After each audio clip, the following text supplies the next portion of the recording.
ازيكم عاملين ايه؟ يا رب تكونوا بخير. اهلا وسهلا بيكم في قناة على راحتك. النهارده هنعمل مع بعض شريك، هنعمله بطريقة سهلة وبسيطة، هنعمله اقتصادي، هنعمله بحبتين بيض بس، وهيطلع معانا 57 قطعة. حاجة سهلة جدا وسريعة، وكمان طعمها حلو جدا. ولو عايزة كمية قليلة هسيبلك لينك الوصفة اللي هي ببيضة واحدة على كيلو دي في صندوق الوصف اللي هو تحت العنوان. نعمل لايك للفيديو، اشتراك في القناة، ويلا بينا نبدأ في الوصفة بتاعتنا على طول. اول حاجة هنبدأ مع بعض، هنجيب كوباية من اللبن، واللبن هنا بيكون دافي، ولا هو سخن ولا هو بارد، عشان ننشط الخميرة بتاعتنا. وهنجيب كيس من الخميرة الفورية الجافة وهننزل بيها. اول حاجة كده هننزل بنص كوباية من السكر، وهنقلب المكونات دي كويس جدا مع بعض. لازم معانا اللبن بتاعنا يكون دافي عشان خاطر الخميرة بتاعتنا تشتغل. خلاص كده هقلبها كويس جدا بالمضرب، بحيث ان السكر يدوب والخميرة بتاعتي تندمج مع اللبن. وهنبدأ يلا نضيف مع بعض باقي المكونات. الطريقة سهلة جدا وبسيطة، بس خليكي معايا لحد آخر الفيديو. بعد كده هنبدأ ننزل بالسكر بتاعنا على طول الكمية اللي انت عايزاها. انا هنا ضفت حوالي كوبايتين من السكر، ممكن تقللي عن كده او تزودي على حسب ذوقك انت. وهنفضل نقلب بالمضرب لحد ما السكر كده يدوب نسبيا. وبعد كده هبدأ انزل باتنين بيضة، بيكونوا بدرجة حرارة الغرفة، يعني ما يكونوش طالعين من التلاجة.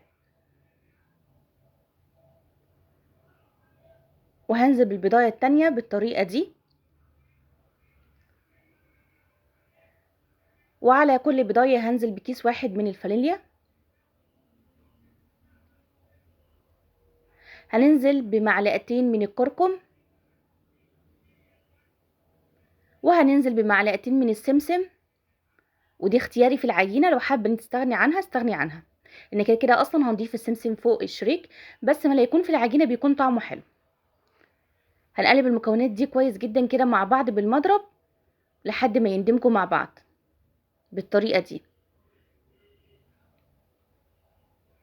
البيض اندمج معايا، وكمان لازم جدا ان احنا ندوب الكركم عشان ما يكونش فيه كتل في العجينة. هنبدأ ننزل بقى بكمية الدقيق بتاعتي. معايا 2 كيلو من الدقيق، هضيف الاول كيلو ونص، والنص التاني هخليه في الاخر هلم بيه العجينة.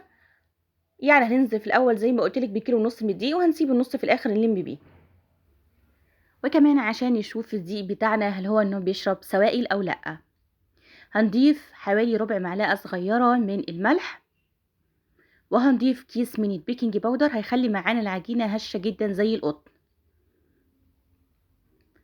هنحط على البيكنج باودر فوقه كده بالظبط حوالي 3 معالق من الخل، هتحسي زي تفاعل كده، ده اللي هيخلي معانا العجينة زي القطنية بالظبط. وهنقلب المكونات دي كلها كده مع بعض بالمية اللي من تحت. اول حاجة احنا مش بنعجن، احنا بس بنخلي الدقيق يندمج مع المية بصوابع ايدينا كده، بحيث نشوف كمية الدقيق هل مظبوطة على المية ولا هنضيف دقيق او هنضيف مية. طبعا زي ما قلتلك على حسب الكمية بتاعة الدقيق بتاعك. طيب هنضيف المية هنا تكون مية دافية عشان خاطر العجينة ما تاخدش وقت انها تخمر معانا، عشان تخمر معانا بسرعة، فالمية بتكون دافية اللي بنعجن بيها. طيب كمية المية قد ايه؟ كمية المية هنا بفضل اضيفها لحد ما الدقيق يختفي خالص. فكمية المية دي ملهاش مقدار، انت اللي بتحدديها، وطبعا على حسب نوع الدقيق بتاعك، في دقيق بيشرب السوائل وفي دقيق ما بيشربش السوائل، فده بيكون على حسب مقدار عينك انت، بتشوفي هل الدقيق بتاعك اختفى خلاص واتكونت معاكي عجينة ولا لسه.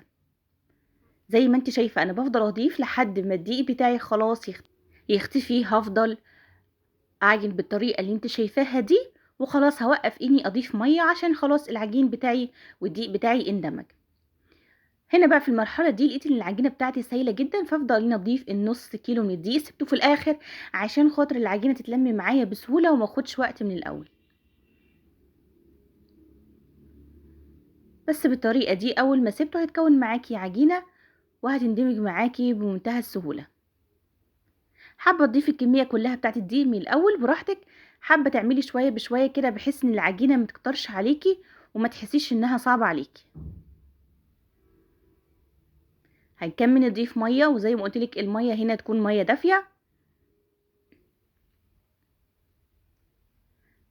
اول ما تختفي معايا خالص الدقيق بالشكل ده، معايا ربع كوبايه من الزيت، هنزل بيها كده شويه بشويه لحد ما العجينه بتاعتي تسيب الحله بتاعتي او البوله. كده هعرف خلاص ان العجينه بتاعتي بقت مظبوطه. بصي هنا قوام العجينه بتاعك بيكون طري وفي نفس الوقت بيكون بيلزق. في المرحله دي بضيف المواد الدهنيه، سواء كان مش متوفر عندك زيت، عايزه تضيفي سمنه اوكي، عايزه تضيفي زبده اوكي. بس اخر حاجه بنخليها المواد الدهنيه بنضيفها، هي اللي بتسهل معانا انها بتلم العجينه وتكورها كده في حته واحده، وتخليها تسيب الحله بتاعتنا او البوله. زي ما انت شايفه ده قوام العجينه بتاعتي، طريه بالشكل ده وبتلزق. بس اول ما احط ايدي النظيفه ما بتلزقش في ايدي او ما بيطلعش عجين في ايدي، كده بعرف ان القوام مظبوط. بإدار المادة الدهنية سواء كان الزيت أو السمنة، زي ما قلتلك ربع كوباية بس، ما نكترش عن كده. هنلم بيها بس العجينة بالطريقة دي وهنكورها.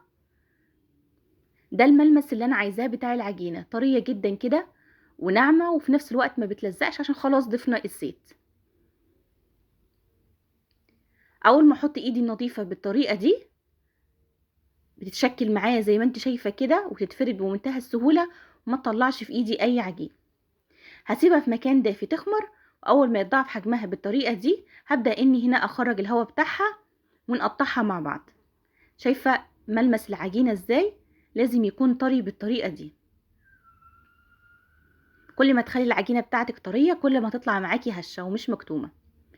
هنقطعها زي قطع كده صغيره جدا، دواير كده.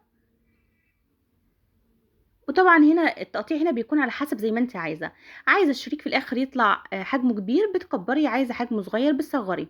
ولكن هنا انا بفضل ان احنا نعمل الحاجه الوسط عشان خاطر يطلع شكلها حلو في الاخر، فتبقى عامله زي الليمونه كده واكبر من الليمونه بشويه، ونكورها بالطريقه دي.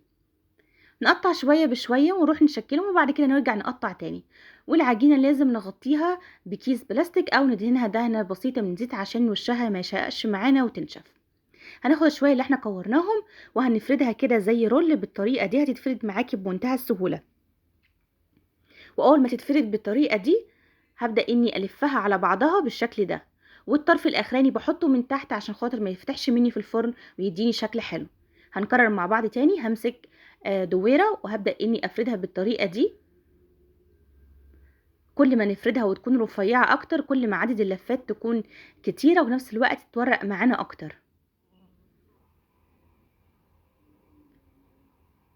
نلفها كده على بعضها، وزي ما قلتلك الطرف مهم جدا نحطه من تحت عشان خاطر ما يتفتحش مننا في الفرن. ممكن ندهن دهنة بسيطة كده في ايدك بحيث انها تبقى رول معاكي بمنتهى السهولة وما تتعبكيش. طريقة التشكيل بتاعتها سهلة جدا وبسيطة ومش هتتعبك، طالما العجينة كانت معجونة صح من الاول هتتلف معاكي بمنتهى السهولة. العجينة طرية وما بتلزقش. وهنلفها رول بالطريقة دي، نخليها رفيعة عشان تدينا عدد لفات اكتر. لفها كده على ايدنا. طريقة التشكيل دي سهلة جدا. نرفع بقى اللي في النص وعلى الحواف وكل حتة كده بشدها وابدأ اني ابرمها على ايدي كده، هي بترفع لوحدها بالطريقة دي. كده خلاص خلصت.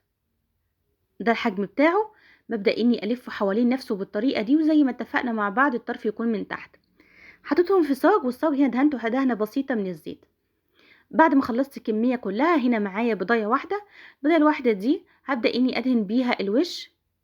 البضاية الواحدة دي دهنت معايا 7 سجون. ندهن حاجة بسيطة بس عشان خاطر ما ينزلش من تحت ويتحرق البيض ويبقى شكل شريك من تحت محروق. احنا بندهن حاجة بسيطة بس كده من الوش. وهو ما شاء الله يدوبك بس خلصت اخر ساق، لقيت اول ساق خمر زي ما انت شايفة بالطريقة دي.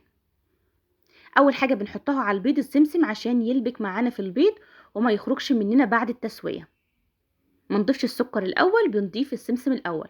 السمسم هنا بتاعي كان محمص، ضفت على طول على البيض عشان يمسك على طول في البضاية وما يخرجش منها بعد التسوية.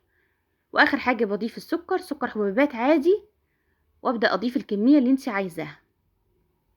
بنضيفها فوق السمسم خلاص كده انا هخلص كل الكمية بالطريقة دي. طلعوا معايا 57 واحدة. طريقتهم سهلة جدا وبسيطة، ولاحظ ان انا سايبة مسافات في كل صاج عشان خاطر ما تدخل الفرن بيزيد حجمها فما يلبكوش كلهم كده على بعض، نديهم مساحة انها تخمر ونديها مساحة انها تزيد تاني في الفرن. دي كانت كل الكمية سويتها. بنسويها على درجة حرارة 180. لازم اهم حاجة نسخن الفرن قبلها بربع ساعة، تدخل على فرن سخنة. وبنحطها في الصاج اللي في النص ونولع الفرن من تحت الاول تاخد لون، وبعد كده نولع من فوق. ولو عندك الفرن بتشتغل فوق وتحت بنولعها فوق وتحت، بس فوق بتكون هادية لحد ما تاخد لون من تحت. بعلي شوية من فوق تتحمص معايا بالطريقة دي. ما بياخدش مني بالكتير ربع ساعة في الفرن وبيطلع بالجمال ده، بس ندخله على فرن سخنة عشان اول ما يدخل الفرن سخنة ينتفخ معايا بالطريقة دي ويتضاعف الحجم بتاعه. ملك للفيديو، سلام يا بنات.